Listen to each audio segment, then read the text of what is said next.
I don't have enough time. Is there something like not enough time? Maybe when you're making a test on school, or when you go on a 1 week vacation and want to see the whole country. Look, I was really not looking forward to do this task, but my mother was asking it for a while now, so instead of spending my time watching Netflix, I decided to finally do it. Sometimes we have to do things that we do not like. There isn't something like not enough time. This term is just an easy excuse to delay tasks we do not like. The problem is that most people, including me, delay the tasks that we do not like, and this has some bad effects on our professional and free time. Poor time management can lead to a poor workflow where you have to jump back and forth between tasks or even backtrack your work, which translates to reduced efficiency and lower productivity. Another guaranteed effect of poor time management is wasted time and loss of control. These things can lead to a higher stress level and anxiety level. Alright, so now you know the disadvantages of having a poor time management. Let's have a quick look at the benefits of having a good time management. Let's go.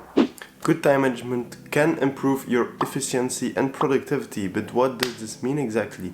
Well, let me tell you. You get your tasks done more quickly. So, because of that, you get more free time to spend on family and friends, hobbies, side hustles, and other personal pursuits. By mastering the skill of time management, you also create many opportunities on a professional level, since the skill is very desirable for every company. The practice of a good time management also enables you as an individual to achieve your goals and objectives, and do so in a shorter length of time. Yo, but how do I learn to manage my time like that? Well, glad you asked. That's what I'm gonna teach you in this video. The first step to mastering a good time management is to set your goals correctly. You can set your goals correctly by using the SMART method. SMART stands for specific, measurable, attainable, relevant, and timely. But let's have a look at what these terms really mean. The first one, specific. This is really easy. It just means make sure you know exactly what to do with your task. Make sure you have a precise idea of what the task includes and what you have to do to complete the task. The next one is measurable. This means that you can physically see the result you get from the task. If for any reason you cannot get a result that you can physically see for your task, you could add some extra to your task so that you can see something physically. Next one is attainable. Is the task you want to do attainable? That's a very good question to ask yourself before you write down a task or you have something to do. Make sure you can do the task until it's finished. Nothing is more demotivating than having to quit your task in the middle of doing it and you don't see anything at all as a result. It's very demotivating, so please make sure your task is attainable. Of course, commitment is very necessary in this part of the SMART technique. Also, make sure your task is relevant. Is it really necessary to do the task or is it just more like I want to do it but it's not necessary? Make sure it's feasible within a certain period of time. And then last up, you have timely. This just means that you have to complete the task in a certain period of time. So make sure when you write down a task or you got a task in your mind, make sure you have some time limit that you can spend on the task. When you go over the time limit, you just stop for a moment. You don't have to quit completely, but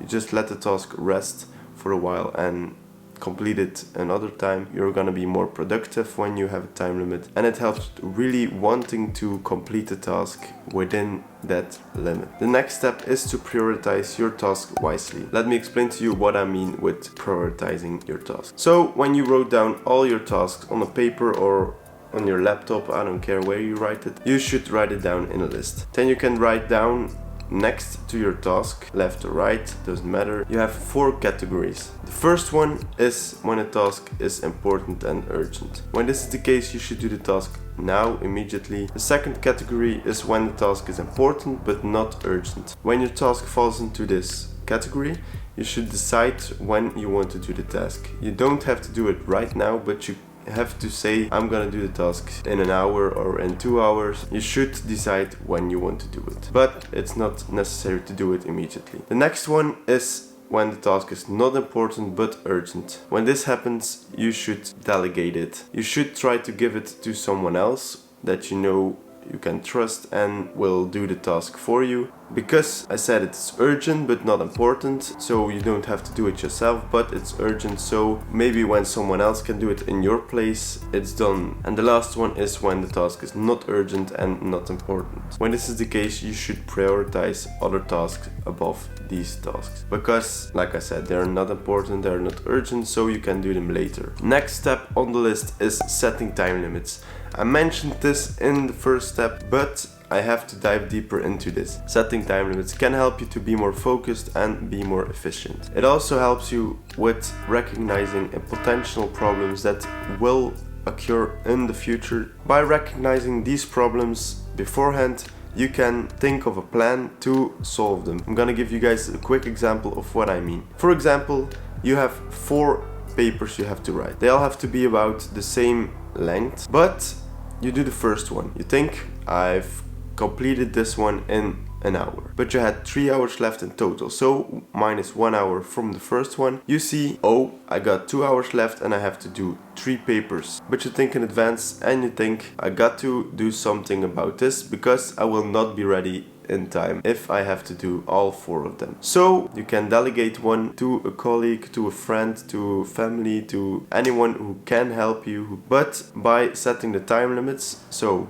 in this case 1 hour for a paper, you know how much time you have left, how much time you will have left, and when you completed all of them, or maybe you don't have time left, and you can solve this problem of not being ready in time by delegating it to someone else. The next step on the list is also a very important one. It is taking breaks between tasks. When you have to do multiple tasks in a row, it is very hard to stay focused on 100% the whole time.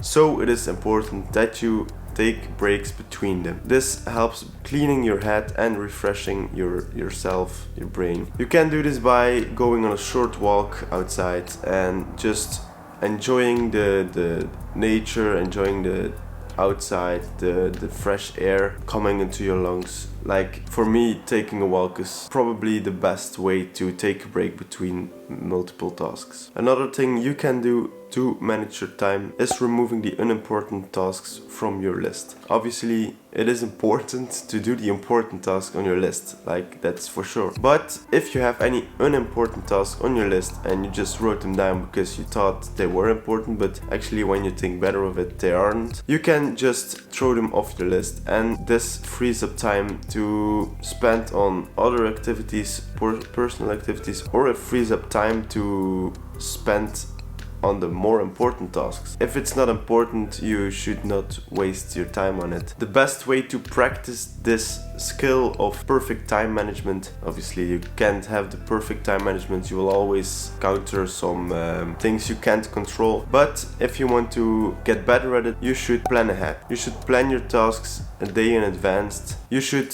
make your list of tasks the day before, like the evening before you go to sleep. Write down all the tasks you have to do the next day and consider making it a habit. When you practice all these things and you make a habit out of them, you should see a huge difference in the time you spend on doing tasks and the efficiency of the process. Now, if you guys got any value out of this video, please leave a like and consider subscribing to the channel if you like these types of content. I hope these tips help you to level up your time management game, and I also hope to see you guys all in the next video. Ciao!